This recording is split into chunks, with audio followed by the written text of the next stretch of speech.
In this video, I'll show you how to delete your Roblox account. Let's get started. First, open your browser and go to the Roblox website. Click on the gear icon in the top right and select Settings.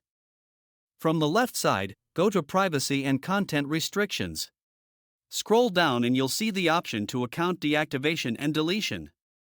You'll see the option to deactivate. This option is temporary and can be reversed later. But if you want to permanently delete your account, follow these steps. Scroll down to the bottom of the page and click on Help.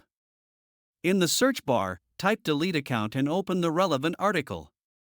Now scroll down and click on the support form link. Fill in your username and email address. Select the category I want to delete my account. In the description box, type a request like I want my account deleted. Once done, click Submit. Roblox support will contact you to confirm the request. After confirmation, your account will be permanently deleted. And that's it. That's how you can delete your Roblox account. If you find this helpful, don't forget to like and subscribe.